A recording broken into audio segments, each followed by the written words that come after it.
Hampir semua orang sekarang udah punya HP dan isinya udah pasti penuh sama aplikasi-aplikasi. Sebagai pengguna, kita tinggal pakai klik lalu aplikasi jalan. Tapi pernah gak sih kepikiran gimana caranya bikin aplikasi kayak gitu? Sebenarnya bikin aplikasi itu nggak sesimpel ngoding langsung jadi. Tapi kita harus mikirin ide, desain, dan strategi ke depannya. Supaya semua langkah itu bisa jalan rapi dan nggak saling bertabrakan. Developer biasanya ngikutin alur yang disebut Software Development Life Cycle atau SDLC.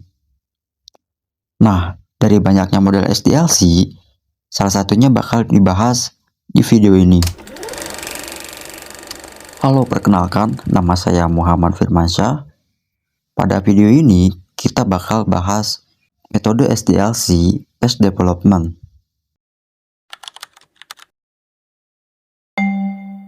Test Development pada dasarnya yaitu cara bikin aplikasi secara bertahap, lewat versi demi versi. Tiap versi lahir dari satu rangkaian lengkap, mulai dari analisis, desain, sampai implementasi.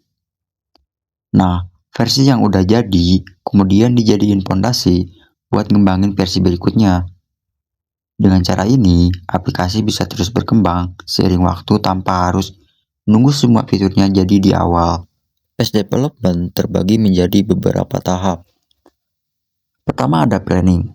Di sini kita nentuin tujuan dari aplikasi.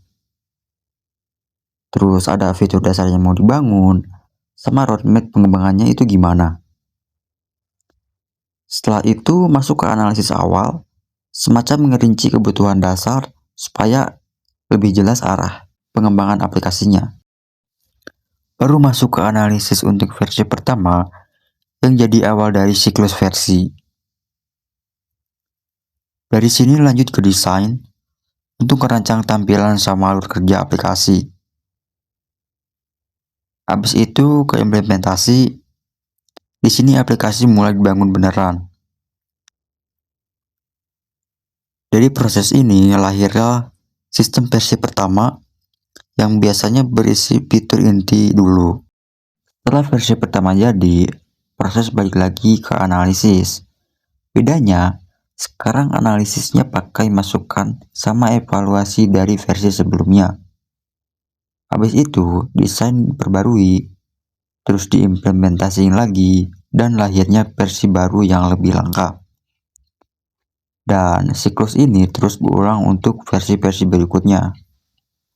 Test development punya banyak keuntungan. Pertama, aplikasi bisa cepat dipakai user walaupun belum lengkap. Jadi, gak perlu nunggu semua fitur ada dulu. Kedua, tiap fase bisa dievaluasi. Kalau ada kekurangan, bisa diperbaiki di fase berikutnya. Ketiga, fokus tiap fase lebih jelas.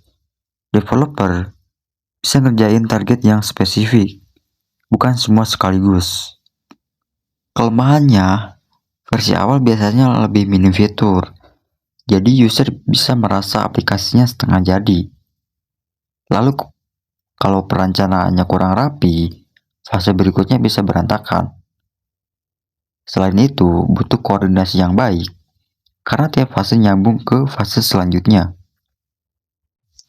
Jadi, test development itu cara membangun aplikasi lewat versi demi versi.